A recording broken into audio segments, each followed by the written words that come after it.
아멘. 네. 우리 시간 하나님의 말씀 함께 나누도록 하겠습니다. 오늘 하나님이 우리에게 주신 말씀은 빌립보서 1장 8절에서 14절까지의 말씀입니다. 오늘 빌립보서 두 번째 강의 시간이죠. 우리 8절부터 우리 14절까지의 말씀인데요. 우리 한 절씩 말씀을 교독하도록 하겠습니다. 제가 먼저 말씀을 읽습니다. 내가 예수 그리스도의 심장으로 너희 무리를 얼마나 사모하는지 하나님이 내 증인이시니라. 내가 기도하노라 너의 사랑을 지극과 모든 청명으로 점점 더 풍성하게 하자. 너희로 지극히 선한 것을 분별하며 또 진실하여 허물 없이 그리스도의 날까지 이르고 그로 말미암아 의의 열매가 가득하여 하나님의 영광과 찬송이 되기를 원하노라. 형제들아, 내가 당한 일이 도리어 복음 전파의 진전이 된 줄을 너희가 알기를 원하노라. 이러므로 나의 매임이 그리스도 안에서 모든 시위대안과 그 밖의 모든 사람에게 나타났으니. 네, 우리 같이 읽겠습니다. 형제 중 다수가 나의 매임으로 말미암아 주 안에서 신뢰함으로 겁없이 하나님의 말씀을 더욱 담대히 전함. 아멘. 아멘. 네, 오늘 하나님이 우리에게 주신 말씀입니다. 오늘은 이러한 제목입니다. 예수 그리스도의 심장이라는 제목으로 여러분들과 말씀을 나눌 텐데요. 지난 시간부터 우리 금요 기도의 말씀도 빌립보서의 강해를 시작했습니다. 바울이 옥에서 이 빌립보의 교인들에게 보내는 편지, 옥중 서신이죠. 그 첫 시작부터 참 감동의 메시지였습니다. 너희가 첫날부터 지금까지 복음을 위한 일에 참여하고 있다. 이렇게 말하는 메시지를 전했었죠. 오늘도 바울은 아주 의미심장한 말로 빌립보 교인들에게 메시지를 전하고 있는데요. 자, 8절에 이렇게 먼저 이야기하고 있습니다. 내가 예수 그리스도의 심장으로. 너무 멋진 말 같아요. 너무 멋진 말. 바울이 예수 그리스도의 심장으로 뭘 한다고 합니까? 너희 무리를 얼마나 사모하는지 하나님이 내 증인이시다. 아멘. 바울이요, 예수 그리스도의 심장으로 어떻게 한다고 했습니까? 빌립보 교인들을 사랑한다는 거예요. 심장으로. 저는 이 말씀을 딱 묵상하면서 반성했어요. 진짜 교인들을 사랑하는 이 마음이 이 정도는 돼야 되는구나. 이 정도는. 아니, 이렇게까지 사랑해야 되는구나 라는 것을 깨닫는 말씀이었습니다. 여러분, 제가 정말 반성을 하겠습니다. 그리고 저의 힘으로 사랑하려고 했던, 무슨 말인지 아시죠? 인간적으로만 사랑하려고 했던 그 생각들 다 버리도록 하겠습니다. 다 버리고요, 하나님은요 그 정도의 사랑을 원하시는 것이 아니구나 라는 것을 깨달았어요. 그런 인간적인 사랑을 원하시는 게 아니더라고요. 특별히 저는 또 목회자로서 양들을 돌봐야 하는 그런 입장으로서 많은 사람들을 정말 사랑할 수 있는, 이것이 그냥 사람이 줄 수 있는 사랑으로는 이것이 불가능하다는 것, 그것을 저 스스로 다시 한번 깨닫는 그런 말씀이었습니다. 이거는 예수님의 사랑으로만 가능한 사랑이었어요. 그리고 그는 확신했죠. 내가 너희를 사랑하는 그 마음, 하나님이 내 증인이시다. 여러분, 어떻게 이렇게까지 바울이 고백할 수 있을까요? 사랑하는 성도 여러분, 우리 모두가 이렇게 예수 그리스도의 심장으로, 이 말은 무엇이냐? 이 심장이라는 것은요, 예수 그리스도의 마음으로 이보다 더 높은, 아주 극존하는 그런 표현으로 사용되어진 단어예요. 마음을 떠나서 아예 심장으로 내가 그 마음을 전한다. 여러분, 우리 모두가 예수 그리스도의 심장으로 사랑할 수 있는 모든 관계가 되시기를 주님의 이름으로 간절히 축원합니다. 예수님이 먼저 우리를 그렇게 사랑하셨더라고요. 우리를. 그 사랑을 우리가 느끼고 또한 그 받은 사랑을 어떻게 해야겠습니까? 우리도 동일하게 나눠야겠죠. 아가페적인 사랑이었어요. 예수님이 우리를 향한 사랑은 우리 모두가 예수님 안에서 형제 자매가 됨으로써 예수님이 우리를 사랑하신 것 같이 우리도 서로 사랑으로 맺어지는 귀한 자녀들이 되기를 소망합니다. 우리 옆 사람과 한번 인사하면 좋겠습니다. 사랑합니다. 축복합니다. 우리 한번 이렇게 인사 나눠볼까요? 사랑합니다. 네, 축복합니다. 네. 자, 이 인사가 정말 예수 그리스도의 심장으로, 무슨 말씀인지 아시죠, 여러분? 바울이 말한 것처럼 예수 그리스도의 심장으로 전해지는 사랑합니다, 축복합니다 라는 우리의 인사가 된 줄 믿습니다. 자, 오늘 우리가 살펴본 말씀은요, 바울의 기도예요. 바울의 기도. 9절부터 11절까지의 말씀인데요, 바울이 빌립보 교인들을 위해 기도했던 내용들입니다. 제가 한번 정리를 해보았어요. 자, 첫 번째로는 9절의 말씀인데요, 제일 먼저는 사랑에 대해서 이야기를 하고 있습니다. 사랑에 대해서. 내가 기도하노라 너희 사랑을 지식과 모든 총명으로 점점 더 풍성하게 하사. 자, 너희 사랑을, 자, 어떻게 한다고 말씀하고 있습니까? 지식과 모든 총명으로 점점 더 풍성하게 하사. 풍성하게 하사. 한마디로 풍성한 사랑을 강구하고 있다는 거예요. 점점 더라고 있어요. 점점 더. 이 사랑의 성장을 지금 이야기하고 있습니다. 첫 번째로는. 자, 두 번째로는 뭐냐? 10절의 말씀이죠.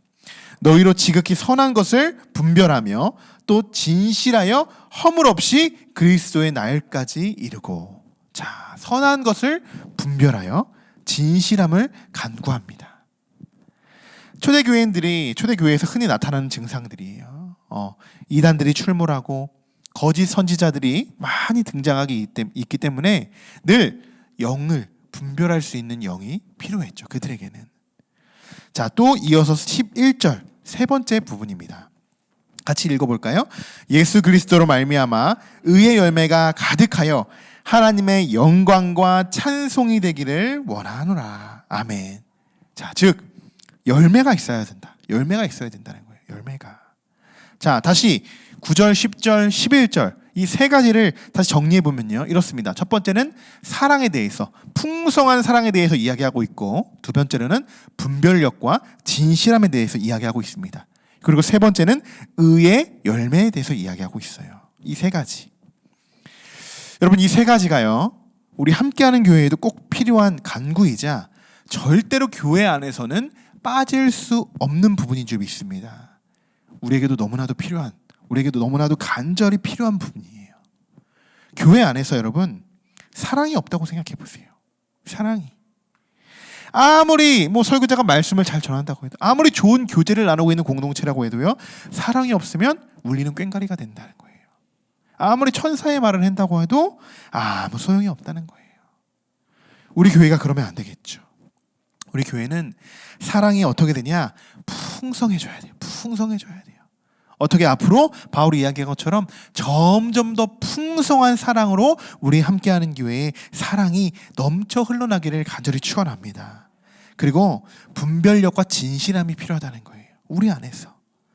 바울은 지극히 선한 것을 분별하라고 분명히 이야기하고 있습니다. 선한 것. 이것은 우리 교회의 기둥의 말씀과도 연결이 되어 있어요. 합력하여 선을 이루라는 말씀이죠. 지극히 선한 것이 어떤 것인지 우리가 합력해서 분별할 수 있어야 합니다. 그리고 우리가 이렇게 함께 모여서 신앙생활을 하는 가운데 우리 안에서 반드시 열매가 맺어져야 해요. 반드시. 열매는 여러분 거짓말하지 않아요. 절대로 거짓말하지 않습니다.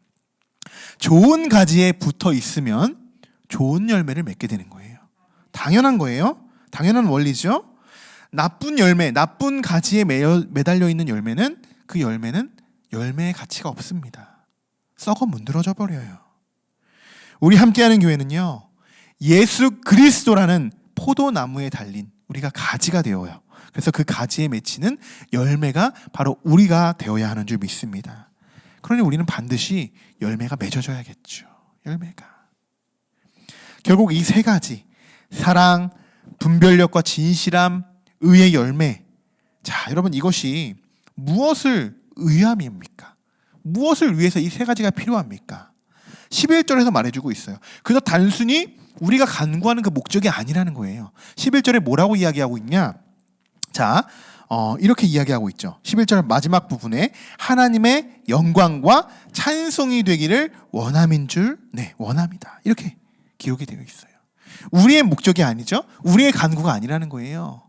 사랑과 분별력과 진실함, 의의 열매는 나 때문에 우리를 위한 간구가 아니라 하나님의 영광이 되기 위해 우리가 간구한다는 거예요. 놀랍지 않습니까, 여러분? 자, 또 이어서 12절의 말씀도 우리가 한번 살펴보고자 하는데요. 자, 바울은요. 자, 내가 당한 일이 도리어 복음 전파의 진전이 된 줄을 너희가 알기를 원한다. 이렇게 전하고 있습니다. 이렇게. 자신이 지금 겪고 있는 상황, 옥에 갇힌 상황이잖아요. 옥에 갇힌 상황에서도 바울이 지금 이렇게 이야기할 수 있었던 그 이유가 있어요. 어떤 이유가 있을까요? 지금 비록 바울은 옥에 갇혀 있을지라도 바울이 이전에 전한 복음, 많이 복음을 전했었잖아요. 그 많은 복음이 많은 이들에게 전파되고 있었다. 분명히 잘 전파되었다라는 것을 분명히 보여주고 있어요. 자, 어떻게 보여주고 있냐? 14절의 말씀이에요. 14절의 말씀 우리 같이 한번 읽어보겠습니다. 형제 중 다수가 나의 매임으로 말미암아 주 안에서 신뢰함으로 겁 없이 하나님의 말씀을 더욱 담대히 전하게 되었느니라. 아멘. 자, 오늘의 아주 중요한 말씀 중에 하나입니다. 오늘의 아주 중요한 말씀 중.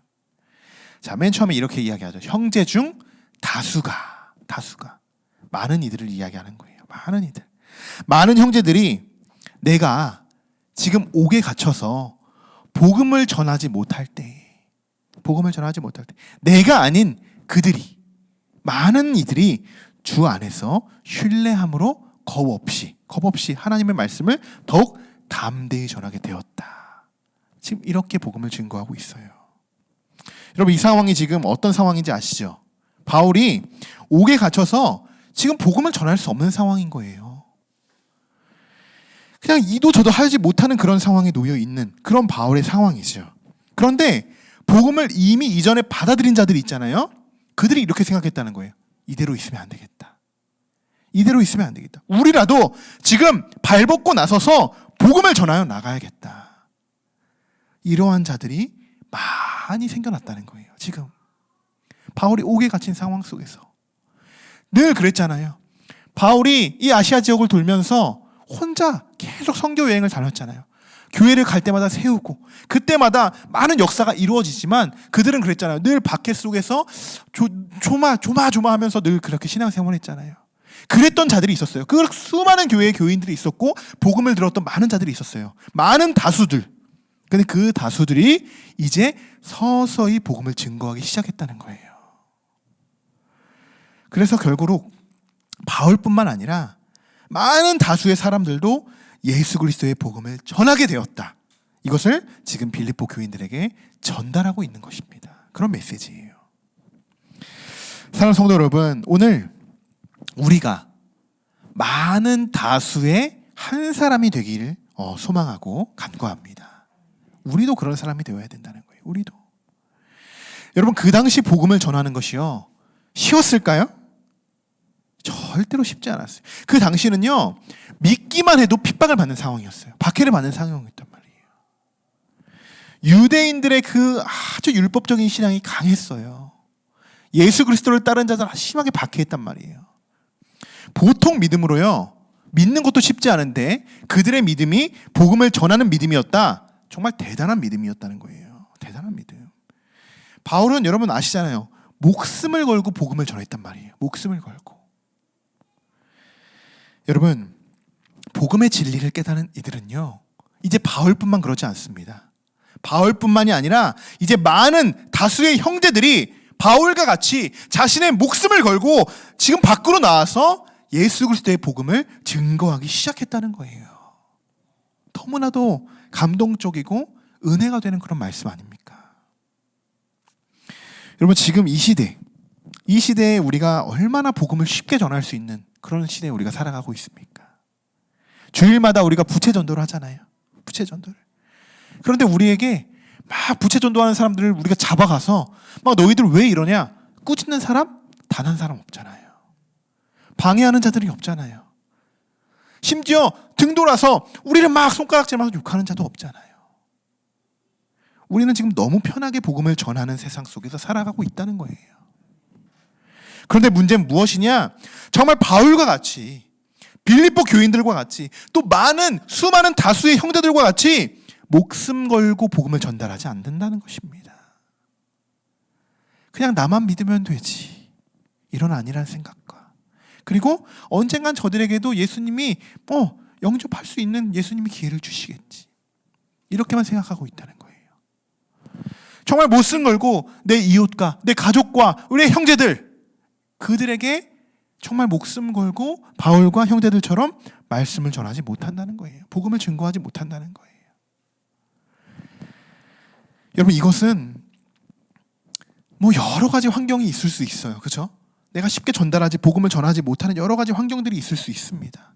그런 상황이 있을 수 있어요. 그런데 정말 복음 쪽으로 우리가 정말 깊이 있게 들어가면 다 핑계에 해당됩니다. 하나님 앞에 하나님이 여러분에게 지금 묻는다고 생각해 보세요. 예수님이 오시는 그날에 심판대 앞에 서서 누구야? 왜 그때 너가 전달하지 못했니? 복음을 증거하지 못했니? 아무 말 할 수 없어요. 아무 말 할 수. 그때요? 제가 조금 있다가 그들에게 복음을 전달하려고 했어요. 소용없습니다. 누구요?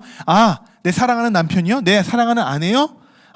같이 구원받고 마지막에 좀 제가 어떻게 이렇게 전달하려고 했습니다. 아무 소용없다는 거예요. 하나님 앞에서는 다 핑계죠. 우리의 핑계죠. 그 상황 속에서는 바울과 이 많은 다수들처럼 우리는 자신 있게 말할 수 없다는 거예요. 자신 있게.